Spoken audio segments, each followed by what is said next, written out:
The mess hall vibrated with the opening riffs of AC/DC's Back in Black as Lieutenant James stepped up to the karaoke stage. The mixed species crew hooped and cheered, their fatigue from endless patrols momentarily forgotten. James lived for these rare moments when he could cut loose and share his planet's music, and the crew's smiles fueled his passion.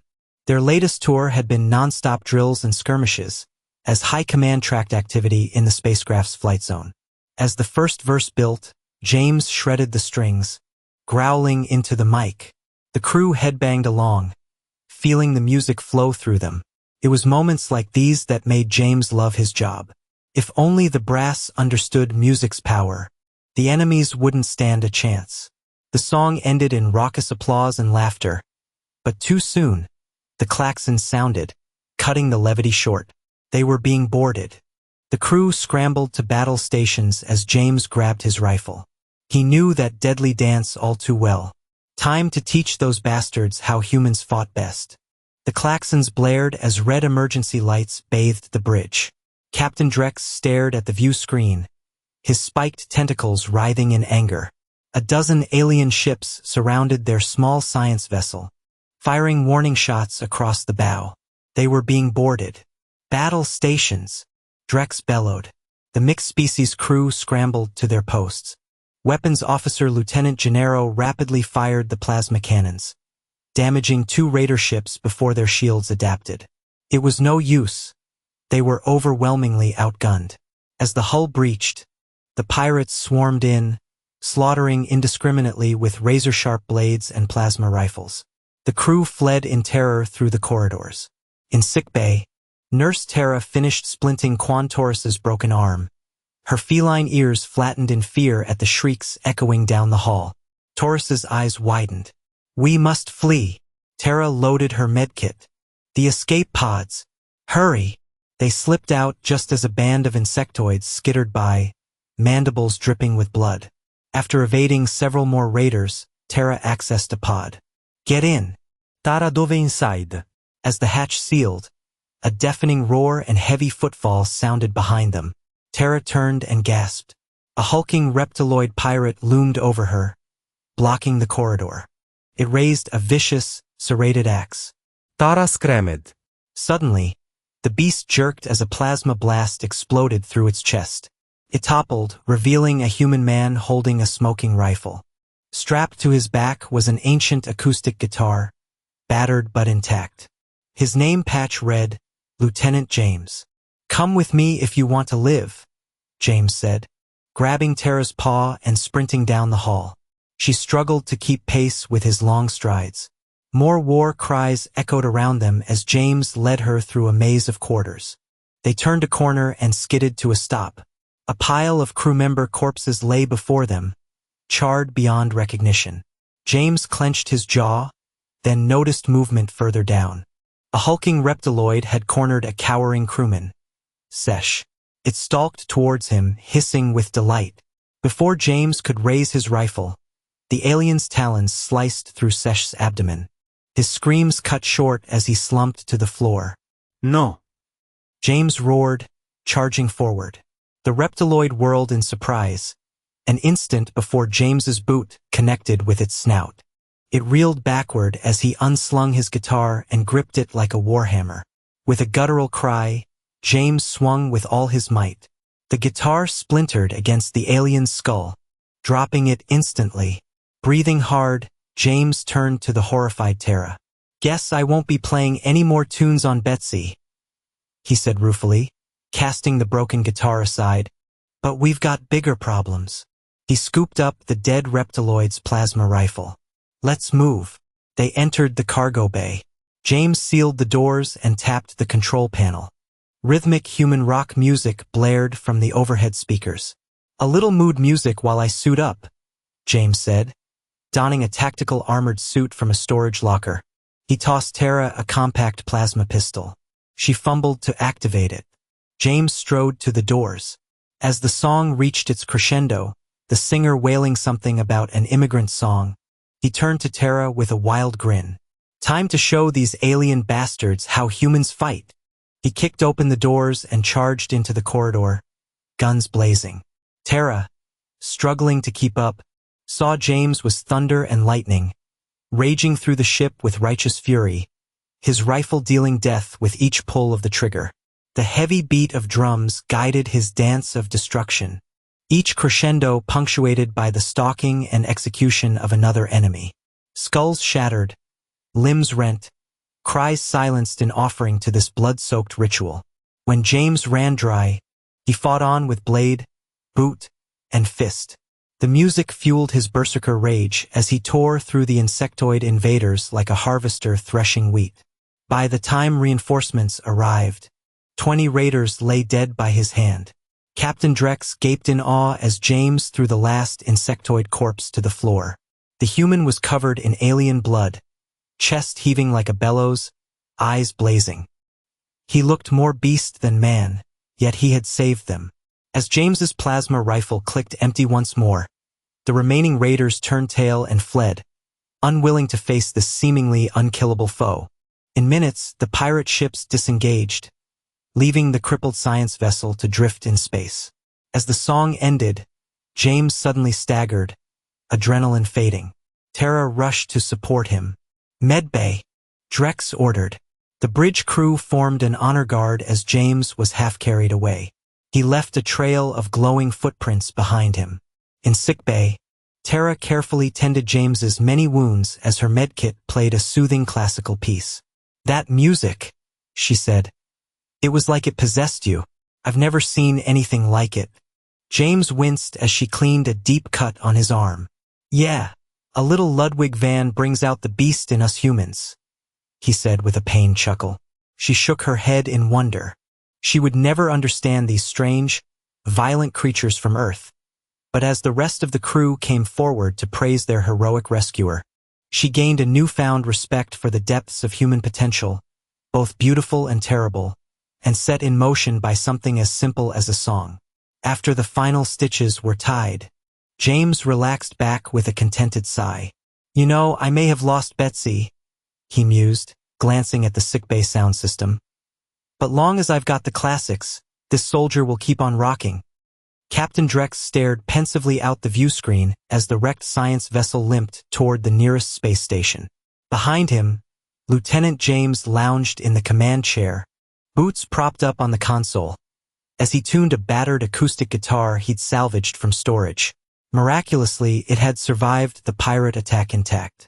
James strummed a few chords, then launched into a crude rendition of an old Earth ballad, singing in a pleasant baritone. "No braver soldier has worn the uniform. He's fought for freedom since the day he was born."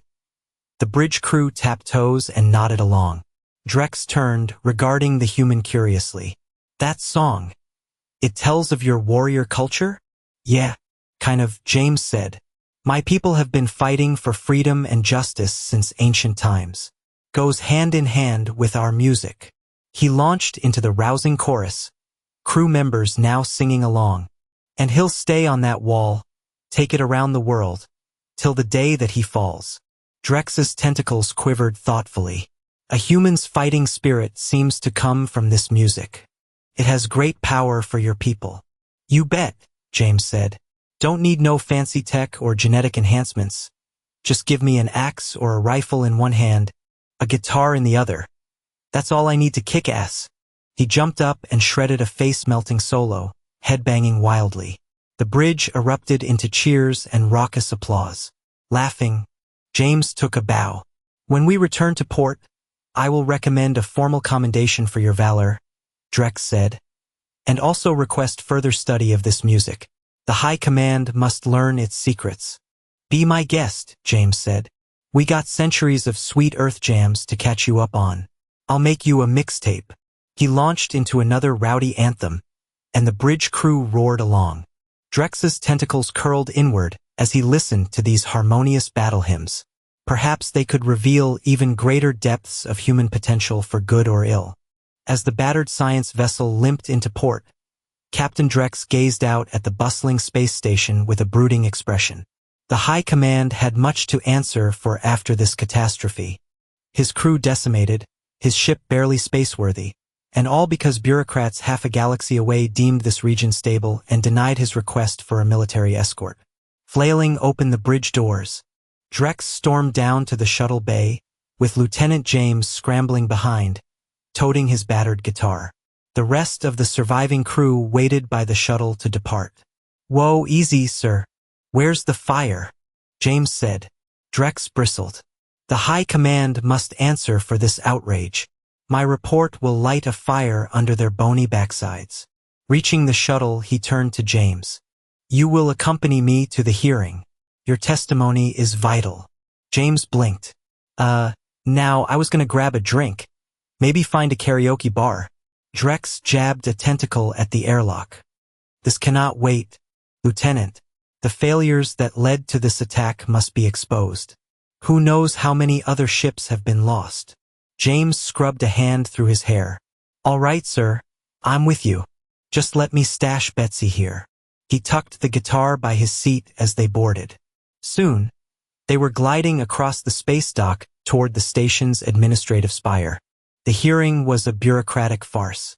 As Drex presented damning evidence of the High Command's negligence, the panel stared back impassively. These political appointees had likely never served aboard a real ship. When Drex demanded an explanation for the denied escort, a four-eyed insectoid named Clax waved dismissively. "This sector's risk assessments indicated adequate stability. Your request was deemed unnecessary." "Unnecessary?" Drex exploded. "Over half my crew lie dead, the rest terrified, and you spew about risk assessments? The statistical models. Damn your statistics!" Drex roared. Clack's inner eyelids blinked rapidly. "Mind your tone, Captain. Regardless of any errors in judgment, procedures were followed correctly." The other panelists murmured assent. Drex quivered apoplectically. Then, James leaned forward, guitar in hand. "What if I told you those pirate raids were just the start?" Clax tilted his head. "Explain." James steepled his fingers. "Well, I took tactical readings of those raiders' ships. They were Cardoni class." "Yes, well, the Cardo Empire fell over a century ago. So why are their ships suddenly raiding again?" He let that sink in. "I believe a new warlord has risen, uniting the old factions, and he's just getting started. This sector, so ripe with weak ships and no fleet presence, will be his next target." The panelists shifted uneasily as James fixed them with a piercing stare. "Of course, my report will reflect it was a localized anomaly. Wouldn't want to upset your statistical models." He unslung his guitar. "But when that warlord brings hell down around your heads, remember we tried to warn you." James began strumming as Clax and the others conferred nervously. After a heated debate, Clax turned back. "Perhaps we were hasty dismissing your concerns, Captain. If you would submit a revised escort request, we shall reconsider." Drex exhaled slowly, then turned to James with newfound appreciation. The human gave him a subtle wink. As they departed, guitar swinging jauntily over James's shoulder, Drex realized he had witnessed another human skill, turning the tide with nothing but words and a bit of music. Captain Drex strode onto the bridge of his newly assigned heavy cruiser, tentacles writhing with anticipation. Thanks to Lieutenant James's warnings, the Cardoni raider threat was finally being taken seriously. The High Command had approved his request for this warship, stocked to the bulkheads with weapons and crew. As if on cue, the human emerged from the lift, guitar slung over his tactical armor. "Lieutenant, welcome aboard," Drex said. "I must again thank you for opening the High Command's eyes. Your skills of persuasion prove most valuable." James chuckled. "All in a day's work, sir. So where are we headed first?" "The Cigar Asteroid Belt," Drex replied, pointing to the star map. "Our scouts recently lost contact with the mining colonies there. We suspect raider handiwork." James nodded grimly. "Then let's crack some skulls. Just promise you'll blast some tunes over the PA when battle starts." Drex waved a tentacle. "I have already loaded your mixtape into the ship systems, per your instructions." He hesitated. "I confess, I still do not understand how such discordant sounds can improve combat performance." James laughed. "I'll prove it to you. For us humans, The right music sets the perfect mood to rage hard against our enemies. He spat on his hands and ripped a quick shred on the guitar. The bridge crew glanced around nervously. Helmsman, set course for Cigar, Drex ordered. Tactical, charge all weapons. The cruiser thrummed with power as it surged toward the asteroid belt. They dropped out of warp at the edge of a debris field that was once the mining colonies. Drex's tentacles coiled in anger. Ragged chunks of habitation modules and mangled machinery spun silently through space. No bodies or survivors that they could detect. Captain, warship decloaking aft. Tactical shouted. Drex whirled to see a Cardoni raider vessel appear, bristling with guns. Evasive maneuvers, he ordered. Prepare to return F. Belay that, James said. Bring us alongside, nice and slow. I want to say hello. Drex wavered. Lieutenant, I advise we retreat and summon reinforcements. James grinned savagely. Where's the fun in that? He pointed to communications. Hail them. The Cardoni captain appeared on screen. An imposing, battle-scarred insectoid, mandibles clacking menacingly. Well, hello ugly, James said jovially. We heard this was your handiwork. The alien hissed. Human. Your presence here is unexpected. Yeah, we came to repay the favor for what you did to our science ship, James replied, his voice hardening. I'm only going to say this once. Stand down or die. The Cardonian captain chittered angrily. Fool. My raider fleet will feast on your corpses. The transmission winked out. Moments later, a swarm of ships decloaked around them, weapons hot. The Cardos had brought friends. James turned to Drex with a wicked gleam in his eye. Captain, hit my music. Drex swallowed, then tapped the ship-wide comm. The mixtape Thundering Human Rock blasted through every speaker. James threw back his head, soaking in the chaotic sounds. Now we're talking. He bolted for the lift as the Cardoni opened fire. All hands, battle stations. Drex roared over the din. The deck shuddered under the barrage as they returned fire. In the raging chaos, Drex realized James had vanished. On the lower decks, James sprinted into the main battery chamber. The gunners cringed as explosions rocked the ship. What are your orders, sir? The chief gunner shouted over the music.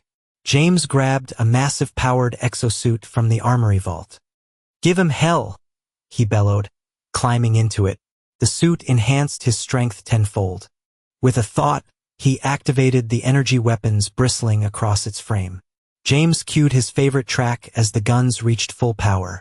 Chief, on my signal, divert all reserve energy to the main cannons, he ordered.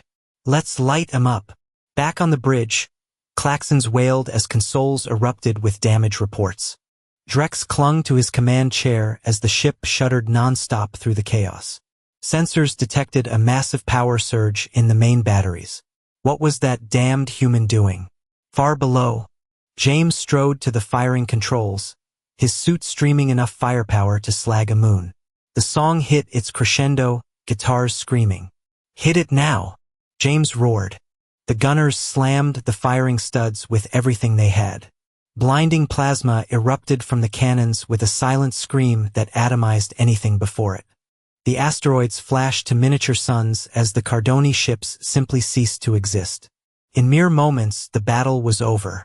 The bridge crew stared in awe at the empty space where the enemy armada had been. Only drifting atoms remained. Drex's tentacles went slack in amazement. Down in the smoking gun chamber, James raised a metal fist in triumph. The speakers blared. You've been thunderstruck. Humanity's secret weapon had given them victory once again. In the aftermath, Captain Drex and Lieutenant James stood grimly surveying the shattered remnants of the asteroid mining colonies. Though they had annihilated the attacking Cardoni fleet, the raiders had already done their work here. Nothing left but twisted wreckage and death. James towed a petrified corpse floating by.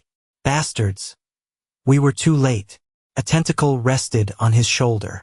Do not despair. You won a great victory today. Word of this crushing defeat will spread through the Cardo ranks, giving us valuable time.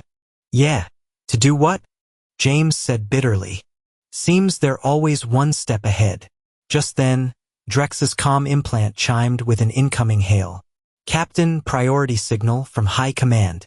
Drex tapped the implant. An admiral's face appeared, looking grave. Captain Drex, you are ordered to set course for Outpost Delta 6 immediately. Cardo strike teams have seized control of the station. Drex reeled in alarm. What? How is that possible? They caught us unprepared. Most of the garrison is dead, the rest trapped with vital intelligence assets. If those are compromised, it could turn the tide of this conflict. James clenched a fist. Then we take it back. No buggos are stealing our secrets. Agreed, said Drex. Admiral, give us those coordinates. We will launch a counterassault as soon as we arrive. Make it swift, Captain. Time is blood here. The cruiser raced through warp, crew tense as coiled springs. James rallied his ground teams in the hangar bay, bolstering courage between songs from his battered guitar. This failure was a black eye for the High Command, but James knew nothing demoralized humans faster than squandered lives. Well, the Cardos would pay for every drop spilled. Dropping out of warp outside the besieged space station, Drex assessed the situation. The external defenses remain intact, but our codes have been locked out. Any chatter from inside? James asked. Drex shook his head grimly. They likely control internal comms, and we cannot breach the hull or risk decompressing occupied sections. James tallied their options. A prolonged siege wasn't one of them. I've got a crazy idea. Get me inside, and I'll take things from there. Minutes later, James floated in a tiny escape pod as it drifted toward the hangar bay doors. No transponder signal or heat trace, just space debris to anyone watching. He hoped. The airlock finally cracked open just enough for the pod to slip through before slamming shut, to prevent sudden depressurization in case of attack. Lucky break for James. He popped the hatch and dropped into the silent hangar, rifle sweeping for targets. Nothing. Breathing room to operate, but the Cardos had control of station systems. He couldn't hack the doors, but James knew the endless maintenance shafts running behind the walls like veins, undocumented and unsecured. Time to take this station back from the inside out. Slinging his rifle and guitar, James pried open a floor grate and dropped into the cramped ventilation duct. He didn't need a map, just his nose for trouble and good acoustics. As James crawled through the echoing shaft, his mind turned back to those poor colonists. More senseless slaughter while High Command fumbled about. Well, this ended today. The Cardos messed with the wrong species, and James would make damn sure humans were ready for them next time. Finding a junction shaft, he stopped beneath a vent and unslung his guitar. After a deep breath, James poured his rage and frustration into the strings. The battle hymn roared down adjoining corridors until the station itself seemed to tremble. Any Cardos nearby would come running to investigate the strange sound, and James would be waiting,